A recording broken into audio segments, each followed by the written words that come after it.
Voilà, donc j'ai le bonheur de passer la parole à Amaury de Noyel et Willy Tarot d'Achat Proxy sur Quick. Quels impacts pour la sécurité? Bon, des impacts très positifs, bien sûr. Oui, forcément. Bien, bah, allons-y, on peut démarrer, je pense. Présenter le slide, oui. Moi, je suis Willy Tarot, donc je développe sur Achat Proxy. Et puis, voilà, Oui, toi, Amaury de Noyel, je développe aussi sur Achat Proxy. c'est pas très original. Ouais. Bon, pour info, c'est une présentation, il y a marqué FRNOG dessus. C'est une présentation qu'on a faite au FRNOG et Nicolas nous a demandé si on pouvait la représenter ici. Et a priori, on n'avait pas spécialement besoin de la modifier, ni pas trop le temps de le faire. Donc Oui, voilà, c'est pas le même voilà. public, Non, c'est non, mais complémentaire, et en fait, c'est je me suis grâce au fait que vous l'avez présenté à FRNOC que je l'ai repéré. bon, bah, voilà. Donc, un petit rappel. Bah, on va embrayer. Voilà. Ouais, donc je crois que c'est moi, là. On va Ouais, c'est commencer toi. par vous présenter un peu donc le protocole HTTP3. Donc comme son nom l'indique, c'est la troisième version du protocole HTTP. En fait, il fonctionne de pair avec un nouveau protocole de transport, donc le protocole dénommé Quick. Donc pourquoi il faut un nouveau protocole de transport? Donc pour ça, il faut revenir à la version d'avant, le HTTP2 pour comprendre. Donc le HTTP2, c'était une belle avancée par rapport à la version précédente du HTTP. Il apportait des fonctionnalités intéressantes, à savoir par exemple la compression des entêtes. Et une des fonctionnalités les plus importantes, c'était la notion de stream. Donc c'était un formatage particulier des paquets qui permettait à un client de pouvoir émettre plusieurs requêtes HTTP sans attendre les réponses du serveur. Donc c'est assez important dans le web aujourd'hui. Quand on a sur une simple page web, on peut avoir plusieurs centaines de requêtes à faire. C'est très pratique pour un client de pouvoir démarrer plusieurs requêtes en parallèle sans attendre les réponses. Donc ça, en pratique, ça marche. En théorie, ça marchait très bien. Par contre, on commence à avoir des soucis quand on rencontre des pertes de données. Donc comme HTTP2 était basé sur TCP, en fait, on se rendait compte que dès qu'il y avait, par exemple, un segment TCP de perdu, donc ça pourrait être un segment pour un stream A, par exemple, TCP va interrompre la remontée des données jusqu'à l'applicatif en attendant de récupérer le segment perdu. Ce qui fait qu'en fait, si en parallèle on continue à recevoir des segments pour des streams, pour d'autres streams, ils ne seront pas traités par l'applicatif immédiatement. Donc en fait, on voit que malgré la notion de stream qu'on a intégrée dans HTTP2, il y a quand même une interdépendance entre ces streams qui est liée à l'utilisation en dessous de TCP. Donc la solution pour résoudre ce problème, bah, c'était d'introduire un nouveau protocole de transport, Quick, qui lui intègre directement la notion de stream à son niveau. Et donc HTTP3 est basé dessus. Qu'est-ce que je peux dire?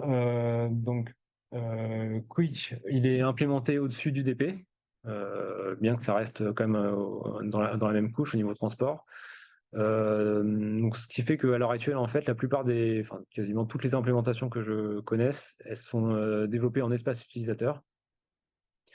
Donc, ça va permettre a priori un déploiement beaucoup plus rapide.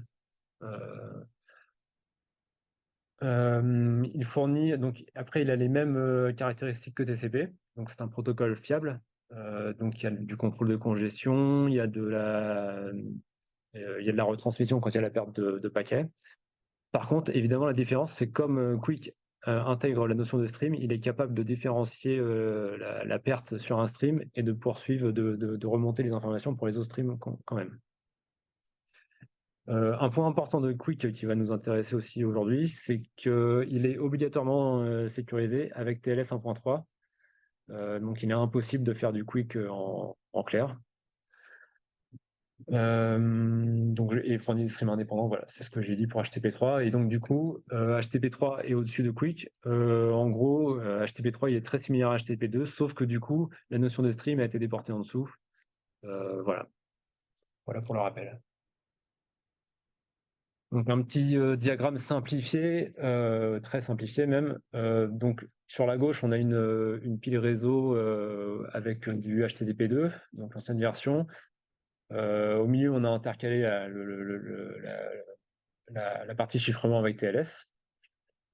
Donc les différentes fonctionnalités dont j'ai parlé la slide d'avant sont réparties entre les différents protocoles. Et à droite, la nouvelle version avec le protocole Quick et le HTTP3 au-dessus. Donc ce qui frappe tout de suite, c'est que on voit bien que Quick couvre une assez large partie de toutes ces fonctionnalités. Donc ça veut dire qu'en espace utilisateur, et donc il tourne en espace utilisateur. Donc voilà, ça va impliquer quand même pas mal de questionnements maintenant sur la sécurité, d'avoir intégré toutes ces fonctionnalités dans un protocole en espace utilisateur. Et P3, comme je l'ai dit, on le voit, sa part elle est bien plus réduite que HTTP2.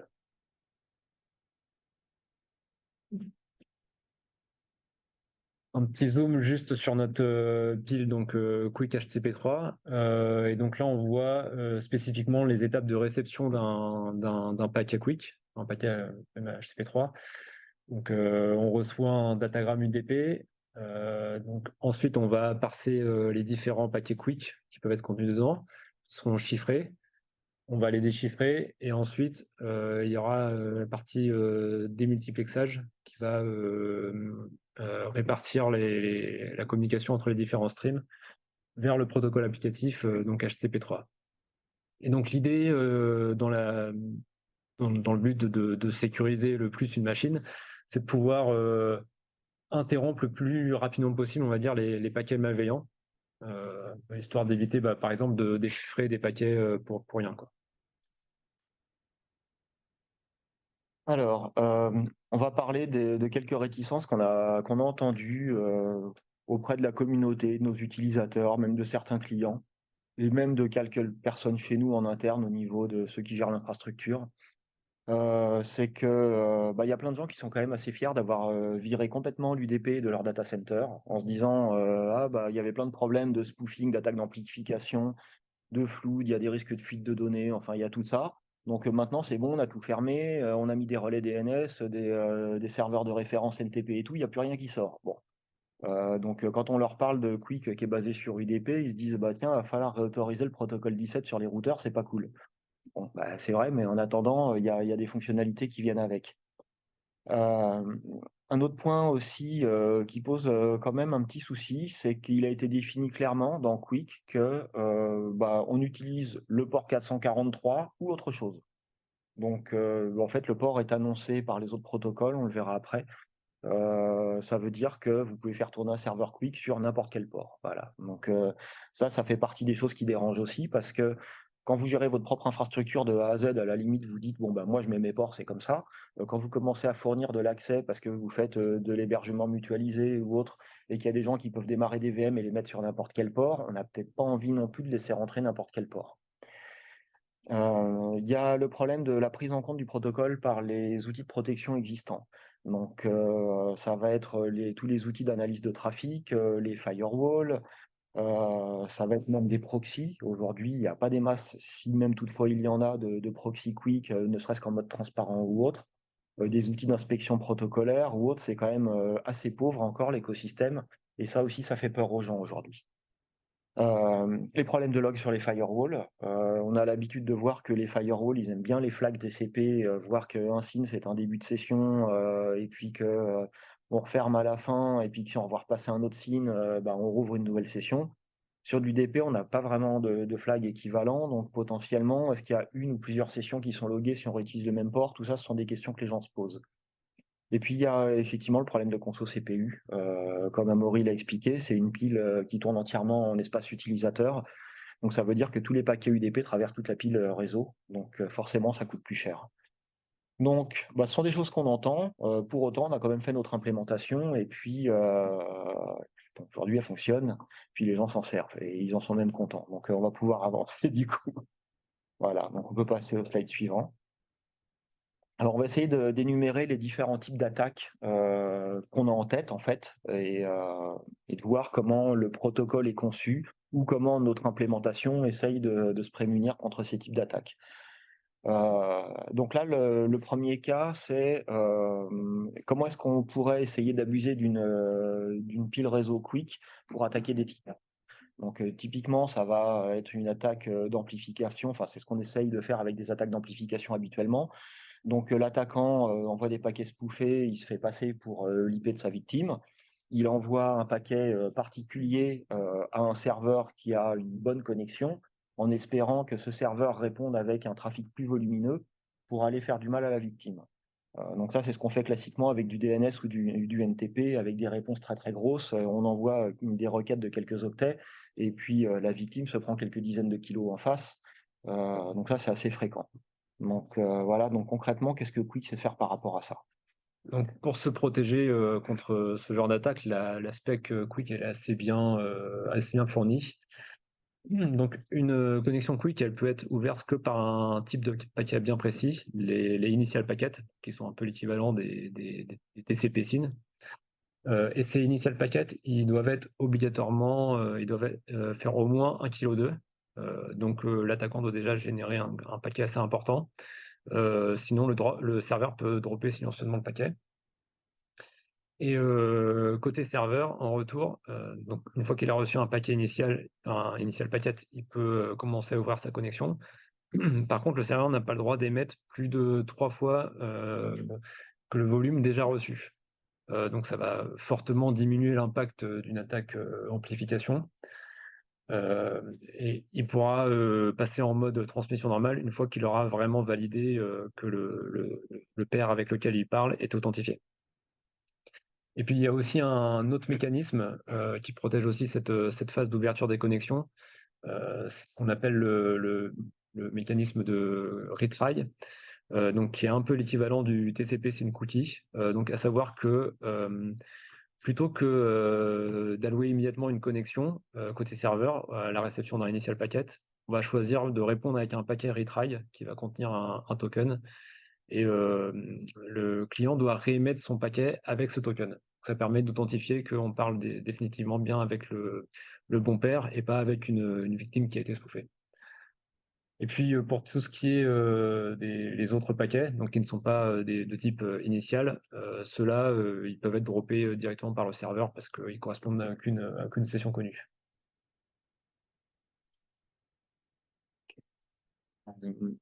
Alors ensuite, il y a un autre cas d'attaque qu'on connaissait avec UDP, c'est de faire relayer du trafic vers une machine qui n'est normalement pas joignable. Donc par exemple, vous trouvez sur un serveur en DMZ un port echo qui est ouvert. Finalement, vous vous dites, bon, bah, moi je vais spoofer une machine interne du réseau, je vais envoyer mon paquet sur cette machine sur le port echo. La machine elle va répondre exactement le même paquet à ce qu'elle pensait de sa destination, et qui n'est pas moi en fait, mais qui est la machine interne sur la partie non exposée. Donc ça peut être utilisé pour envoyer, ça peut être des attaques sur des différents services. Ça peut être utilisé même pour, je sais pas, par exemple, injecter des ordres SNMP sur une machine interne, sur un réseau d'admin. Ça peut être utilisé aussi pour faire des dénis de service en faisant des boucles, quand on a des services qui sont capables de boucler entre eux, comme on le faisait avec le RPCSS. Donc voilà, ça peut être utilisé également pour exfiltrer de la donnée. Dans certains cas, on aura peut-être piraté un serveur applicatif qui est dans un réseau relativement bas dans les couches. Il n'a pas accès direct à l'Internet, mais il a peut-être accès à certains services qui sont eux-mêmes en DMZ, qui ont accès à l'extérieur. Donc si finalement on est capable d'envoyer du trafic, enfin des paquets UDP avec des données à ce serveur en se faisant passer pour une machine externe, bah, lui il va peut-être répondre ces données-là à la machine externe. Des trucs par exemple qui se faisaient avec l'ICMP, avec le ping. On avait des tunnels ICMP qui permettaient de traverser des infrastructures comme ça. Donc pareil là sur Quick, qu'est-ce qu'on va être capable de faire là-dessus? Pas grand-chose, parce que c'est assez compliqué d'imaginer un type d'attaque comme ça, parce que le format de paquet Quick est assez bien standardisé et assez bien codifié. Donc, à savoir, un initial packet, par exemple, qui commence systématiquement par un octet qui indique le type du paquet, donc le paquet initial. Ensuite, on a 4 octets réservés pour la version du protocole Quick. Et puis, on a le CID, donc le connection ID, donc qui est un identifiant qui va permettre d'identifier la connexion et qui, lui, est choisi de manière totalement aléatoire par le serveur. et tu peux faire jusqu'à 20 octets. Donc déjà, ça fait déjà un, un bon morceau du paquet sur lequel l'attaquant n'a pas la possibilité d'influer. Et c'est à la suite. Alors après, on va avoir toute une catégorie de problèmes, ce sont les cas d'attaque sur l'infrastructure. Donc, on peut regarder, je ne sais plus dans quel ordre on les a. Alors déjà, le fait de pouvoir saturer une machine, un serveur, en lui envoyant énormément de trafic, bon, typiquement ce qu'on fait avec des flux de petits paquets. Donc là, comme je le disais, comme la stack est en userland, chaque paquet qui traverse coûte quand même relativement cher. Donc c'est clair qu'à un moment donné, on va quand même être capable de faire du mal à un serveur. Donc là, il faut avoir en tête un peu le schéma de la pile réseau avec les différentes étapes de parsing d'un paquet quick. Mais en gros, tout ce qui concerne donc les petits paquets, donc hors initial packet, ils peuvent être très vite mis de côté par le serveur grâce au contrôle donc, du connection ID, qui est un champ en clair. Donc ça permet de dropper les paquets avant déchiffrement. Ça, c'est assez rapide. Si l'attaquant essaie de flouder en utilisant des initial packets, donc on l'a dit, il faut que ces paquets fassent au moins 1,2 kg. Donc ça veut dire déjà que l'attaquant doit générer un trafic assez volumineux de son côté pour pouvoir flouder le serveur. Donc ça va sûrement pas être pas très efficace comme attaque.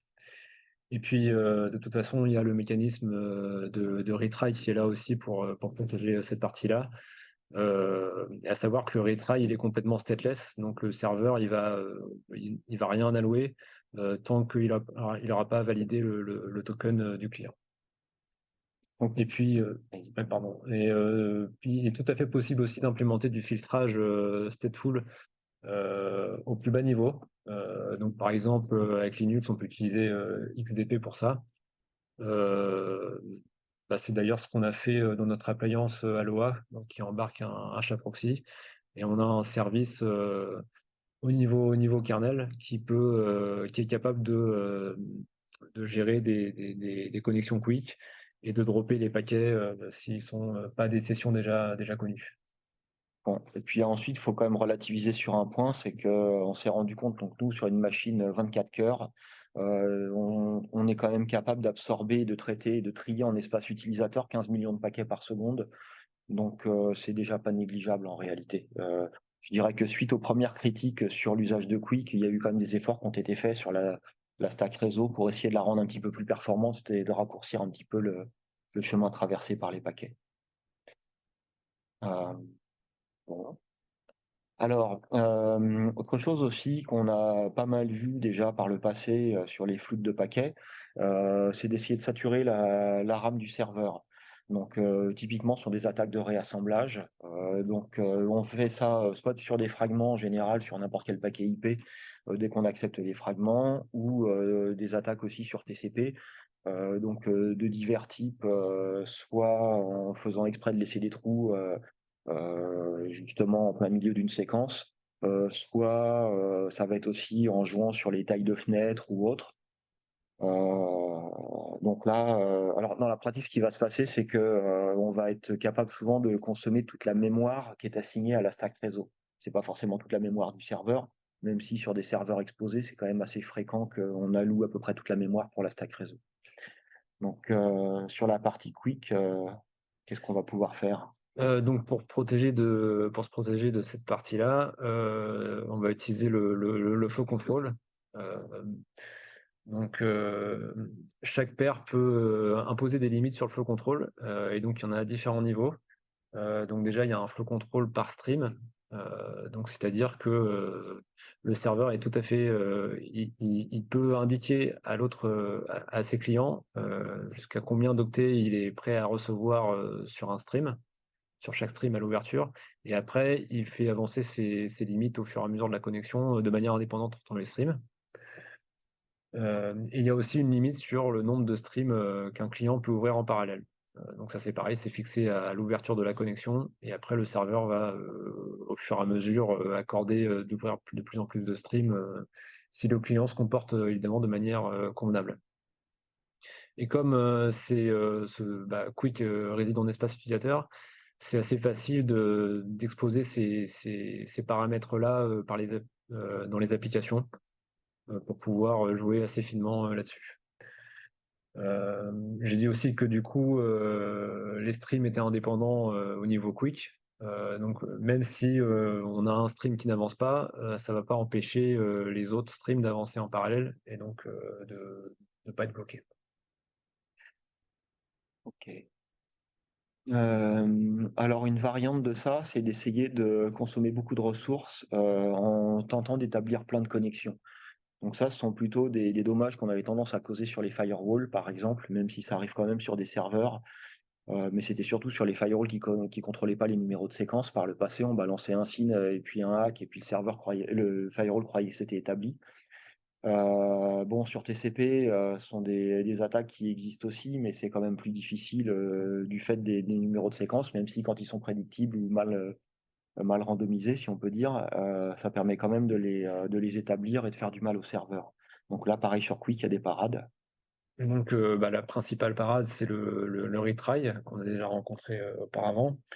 Donc normalement, un serveur va se rendre compte assez rapidement qu'il est en train d'ouvrir beaucoup de connexions qui n'ont pas encore été validées, et donc activer son mécanisme de retry pour se protéger de ça. Comme le format du token il est complètement libre, donc il est imprédictible par le client, le serveur peut générer vraiment ce qu'il veut, et donc c'est impossible pour un attaquant de deviner le token qui sera généré, et donc de répondre à ce challenge sans être sur le chemin.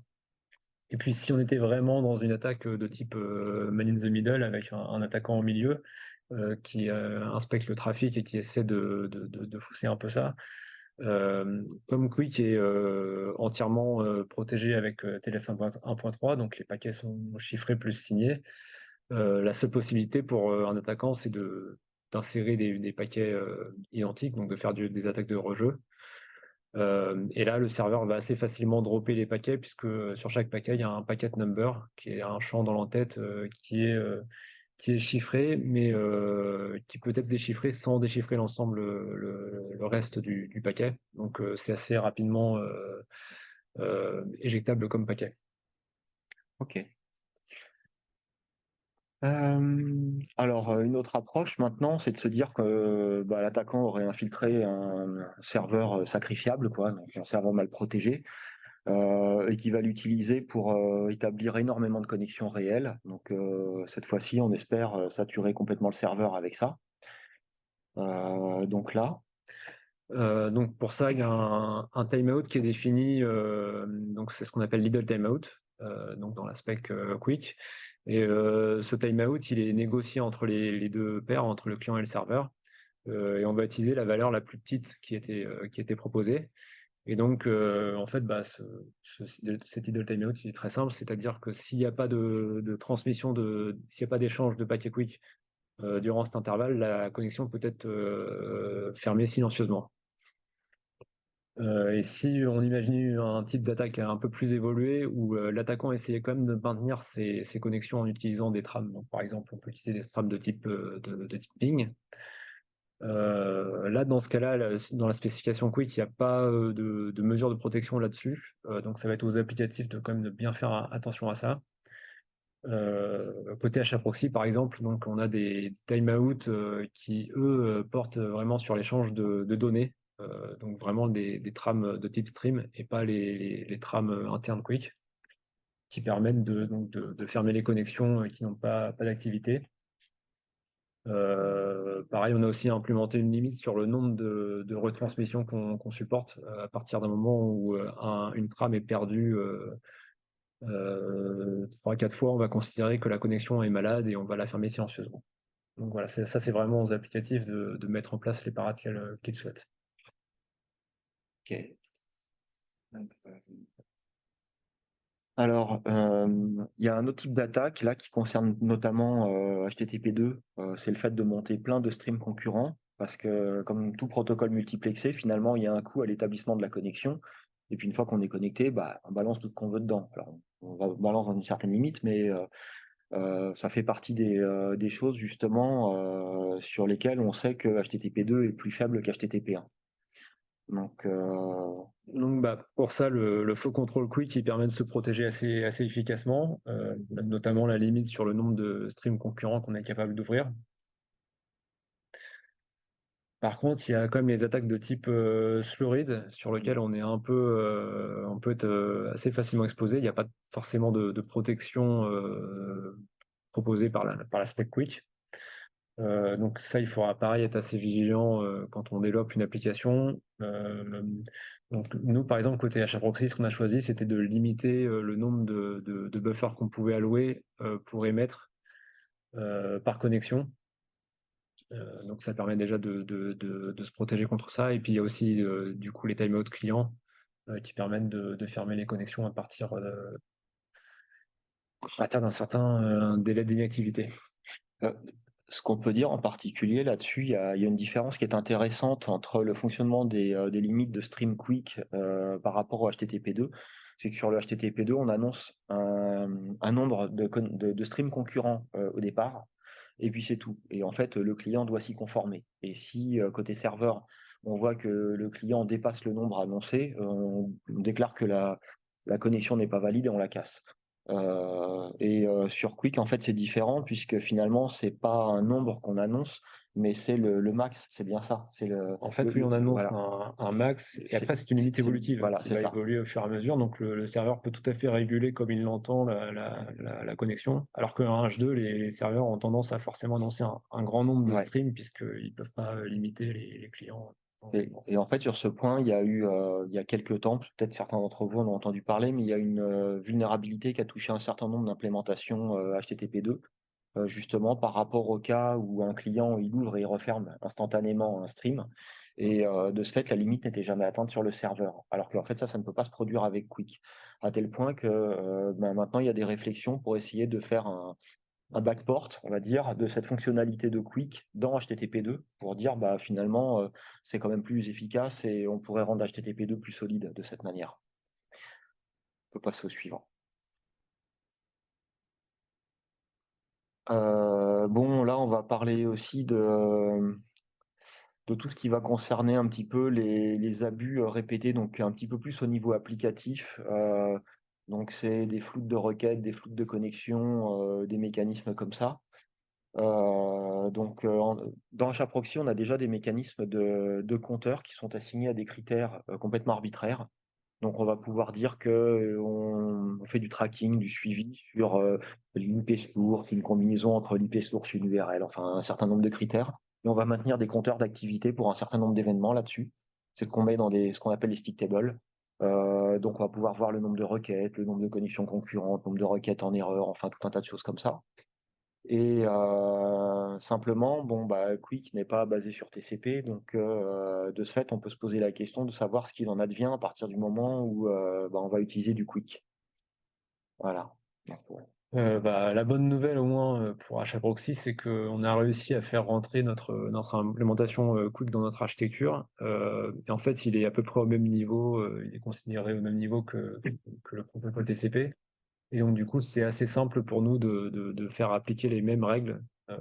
Les mêmes règles TCP Request Connection, par exemple, elles peuvent s'appliquer indépendamment sur du trafic TCP ou du trafic Quick. Et donc, bloquer les abus le plus vite possible. Et ça, c'est clair que c'est propre à l'implémentation, parce qu'il y a rien sur le protocole pour définir ça. Ok, on peut passer au suivant. Alors, qu'est-ce que c'était? Ah oui, tout ce qui est les flux non autorisés. Excusez-moi, je suis en train de relire pour me remémorer. Ouais, bah voilà, c'était tout ce qui concerne les risques de fuite de données. Donc, ce que j'expliquais tout à l'heure, on est en DMZ par exemple et on peut faire sortir juste du DNS sur le port 53. Est-ce que finalement on va pas pouvoir utiliser ça pour faire sortir n'importe quelle donnée ou attaquer des serveurs dehors ou utiliser maintenant bah, on a du Quick qui va tourner sur un serveur. On se dit à la limite je flingue le serveur, j'ai le port 443 qui est libre et puis je vais me binder dessus et depuis le port 443 je vais envoyer mes données vers l'extérieur. Est-ce qu'il y a des choses comme ça qui sont faisables et qu'est-ce qu'on peut faire contre ça en fait? Donc on l'a dit en introduction, dans l'aspect Quick, il n'y a aucune recommandation, aucune obligation sur le port pour le protocole Quick. En fait, comment ça marche?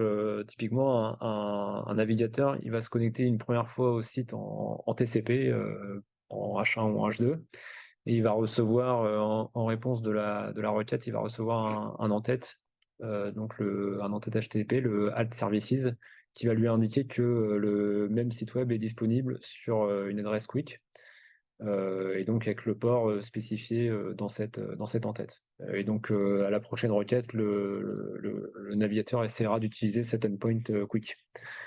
Donc c'est vrai que là ça peut poser des questions parce que du coup ça veut dire qu'en effet on peut annoncer n'importe quel port, donc c'est assez compliqué pour les administrateurs de réguler ce trafic-là. Sauf qu'en pratique, en fait, on s'est quand même rendu compte que les bonnes pratiques se sont mises en place un peu de manière naturelle, donc à savoir que a priori il y a du trafic quick qui ne fonctionne que sur le port 443 à l'heure actuelle. Les navigateurs sont assez tatillons là-dessus. Ils vont pas tenter d'ouvrir une connexion quick sur un port qui leur est inconnu. Donc ça devrait permettre aux administrateurs de pouvoir assez facilement quand même déjà exclure toute une plage de ports pour le quick. Et puis là-dessus, on peut aussi envisager d'utiliser du filtrage stateful avec des pare-feux. Parce qu'on peut quand même suivre une connexion quick un peu comme en TCP, identifier les signes, les TCP signes au initial packet et deviner quand des sessions sont établies pour pouvoir filtrer le trafic. Je dirais honnêtement, même sur les firewalls qui n'auront aucune connaissance de Quick, c'est vrai que déjà, dès qu'on fait du stateful, on va pouvoir dire qu'on n'accepte que des réponses, mais pas d'établir des connexions depuis l'intérieur. Donc ça va quand même limiter les risques. Mais c'est vrai que c'est quand même tout ça, ça reste un point auquel il faut faire attention. Moi, je m'attends à ce que des serveurs qui sont dans des infrastructures d'hébergement lourdement mutualisées, sur lesquelles il y a très peu de sécurité et ou uniquement stateless, on va avoir que des switch L3 ou des routeurs en face. Je pense que de toute façon, le port 443 va être autorisé en source pour tout le trafic sortant. Donc, il y a peut-être des gens que ça peut déranger. Il va falloir qu'ils se mettent eux-mêmes leurs filtres sur leur machine pour limiter les risques d'exfiltration de données de cette manière. Ouais. C'est la suite. On va parler des attaques sur les données elles-mêmes. Parce que c'est vrai que pour l'instant, on a parlé de protéger les composants. Donc, ça rejoint un petit peu tout ce qui touche à la sécurité du contenu des données échangées.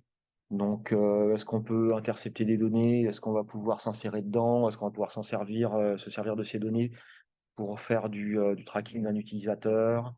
Est-ce qu'on peut rejouer des données interceptées? Donc, c'est un petit peu tout ça. Donc, tout ce que, a priori, TLS normalement essaye de protéger et que TCP ne protège pas spécialement bien, on va dire.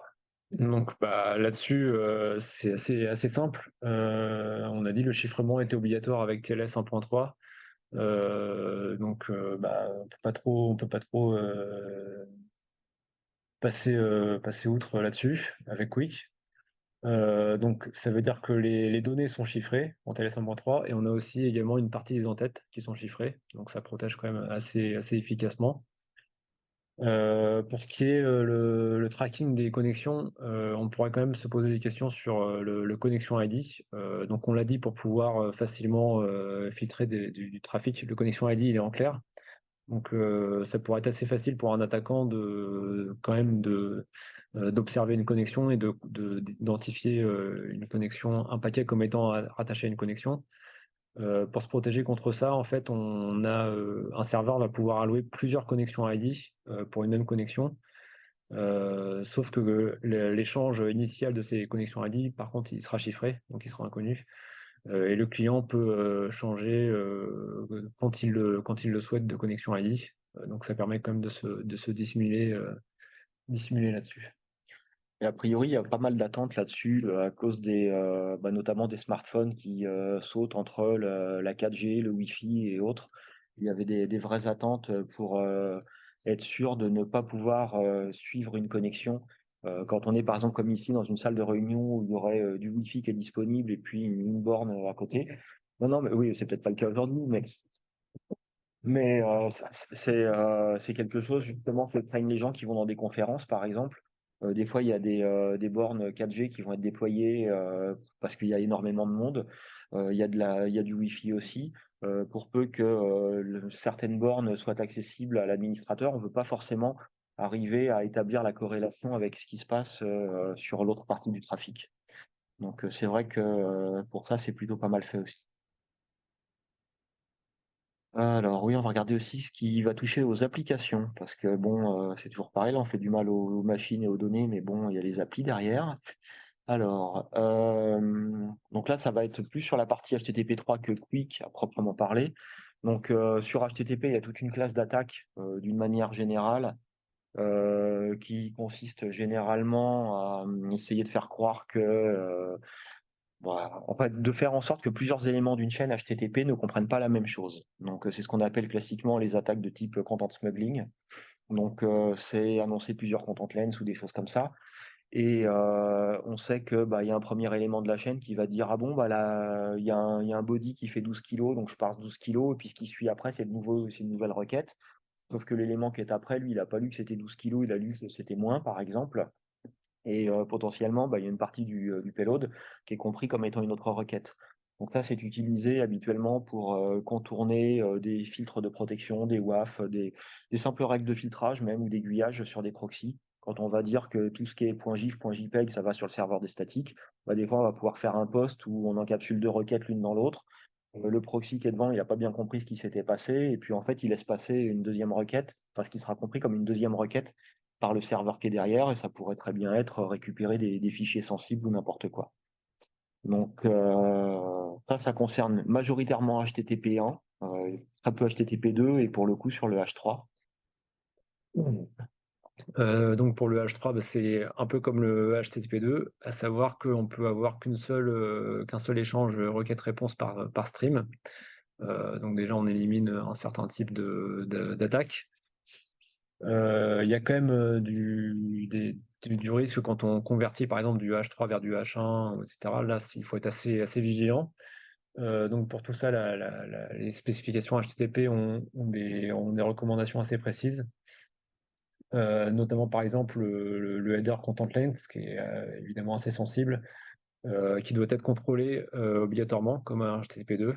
Donc à savoir que s'il est présent, il doit absolument matcher la taille de la donnée qui a été reçue dans le stream. Bon. Donc voilà, je n'ai rien de nouveau par rapport à HTTP2. Il y a pas mal de recommandations qui ont été centralisées pour l'ensemble des protocoles HTTP en fait, qui ont été regroupés dans une spécification. Donc maintenant c'est bien, c'est assez quand même, c'est plus simple pour un implémenteur d'être assez sûr de ne pas faire trop de bêtises là-dessus. Il y a un point intéressant aussi que j'ai pas mentionné, donc on l'a dit, HTTP3 il fonctionne sur Quick. Par contre, l'inverse, Quick, il peut supporter d'autres protocoles applicatifs que HTTP3. Il n'est pas limité, même si à l'heure actuelle, évidemment, c'est le principal protocole, mais il y a déjà des protocoles qui existent pour d'autres usages. Il y a quelque chose à avoir à l'esprit, c'est que on utilise assez fréquemment le HTTP 09, donc une version très très simplifiée du HTTP avec Quick, dans des buts de tests d'interopérabilité entre les différentes implémentations. Donc il faut faire bien attention à s'assurer qu'on n'a pas activé par erreur ce protocole-là, parce que là c'est un truc qui est très peu fiable. C'est vraiment juste pour du test d'interopérabilité. Donc toujours vérifier le protocole qui est activé. Donc pour ça, il faut regarder juste tout bêtement l'ALPN qui est spécifié la TLS. Et puis il y a les headers binaires aussi. Oui. Ouais. C'est le même problème que sur le HTTP2. Enfin, problème, c'est le même risque, on va dire. C'est que comme les entêtes sont complètement binaires, il n'y a pas de délimiteur dedans, on peut très facilement se faire injecter des caractères dangereux, donc des sauts de ligne, des retours chariots qui servent pour délimiter normalement des entêtes, voire des caractères nuls qui peuvent délimiter certaines chaînes. Et en fait, autant à l'intérieur du protocole lui-même, ça ne pose pas de souci, autant quand on va le reconvertir en HTTP1, ce qui est extrêmement fréquent. Il faut vraiment garder à l'esprit que c'est super fréquent d'avoir du HTTP2, du HTTP3 en frontal sur un proxy et d'avoir du HTTP1 derrière parce que ça simplifie tout pour les administrateurs. Donc là, quand on le convertit en HTTP1, il y a un risque énorme d'injecter des headers invisibles ou des choses comme ça. Donc dans les specs, en fait, sur le HTTP, comme le disait Amaury, ils ont tout centralisé maintenant, justement entre les 3 versions. Et maintenant, il y a des musts sur les contrôles, notamment des caractères à contrôler. Faut pas faire l'impasse dessus. Les très vieilles versions d'achat proxy, on n'était pas trop regardant, on disait c'est un tuyau, on met une pièce d'un côté, elle ressort de l'autre. Mais aujourd'hui, on peut plus jouer à ça. Avec des protocoles multiplexés, ce sera beaucoup trop dangereux. Donc, faut vraiment inspecter tout le contenu. Voilà. Et donc, si vous avez plus d'interrogations sur la partie sécurité de Quick HTTP3, faut pas hésiter à aller regarder directement la RFC 9000, donc qui est une des RFC Quick. Il y a un chapitre dédié à ces problèmes de sécurité. Voilà. Bon. Et puis c'est tout. Voilà. Merci. Comme on le dit, il n'y a plus qu'à déployer. Merci beaucoup à Amaury et Willy pour cette présentation.